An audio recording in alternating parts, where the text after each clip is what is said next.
కడప జిల్లా పోరుమామిళ్ల మండలం అక్కలరెడ్డిపల్లె గ్రామ పంచాయతీ సర్పంచ్ గోపాలమ్మ ప్రజల సమస్యలు పట్టించుకోవడం లేదు. అక్కలరెడ్డిపల్లెలో ఎస్సీ కాలనీలు 2 ఉన్నాయి.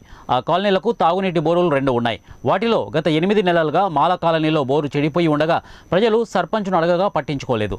వారం రోజుల క్రితం మాదిగ కాలనీలో ఉన్న బోరు పనిచేయకపోవడంతో సర్పంచ్కి పంచాయతీ సెక్రటరీ వెంకటయ్యకి గ్రామ ప్రజలు తెలియపరిచారు. అయినా కూడా వారు పట్టించుకోకపోవడంతో ఇన్ఛార్జి రామ్మోహన్ రెడ్డి, ఎంపీటీసీ రవికుమార్ ఇద్దరూ కలిసి ప్రజలు ఇబ్బంది పడుతున్నారు అనే ఉద్దేశంతో ట్యాంకర్ సహాయంతో నీటి అవసరం తీర్చడం జరిగింది.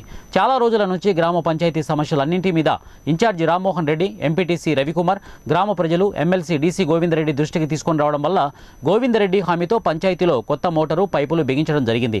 పంచాయతీ ప్రజలు రామ్మోహన్ రెడ్డి, ఎంపీటీసీ రవికుమార్, ఇక ఎమ్మెల్సీ గోవిందరెడ్డికి ధన్యవాదాలు తెలిపారు. నీటి కొరత, నీటి ఎద్దడి ఎక్కువైపోయింది కాబట్టి ఇప్పుడు దాదాపు కొన్ని నెలలు అయిందంటే ఇది తీసేసి, ఇది ఇంతవరకు రిపేర్ వచ్చి దాన్ని పట్టించుకోలేదు ఎవరు. అయితే గోవిందరెడ్డి సారు ఎమ్మెల్సీ వారి ఆదేశం మేరకు మన ఇన్ఛార్జి రామ్మోహన్ రెడ్డి గారు, మరి ఎంపీటీసీ గారు అందరూ కలిసి ఆ రోజు ఆయనకు విన్నపం చేయాల్సింది వచ్చింది. ఆయన ఆదేశం మేరకు ఈ మోటార్ కూడా ఇప్పుడు రిపేర్ చేయడం జరిగింది. ఇక మీదట ఏదన్నా కూడా ఆయన ఆదేశం ప్రకారం నడుచుకోవాలని మేము కోరుకుంటున్నాము. బట్టి ఎంపీటీసీ గారు, మా ఇన్ఛార్జ్ ఇద్దరు కలిసి కొత్త బిగించింది గోవిందరెడ్డి మేరకు.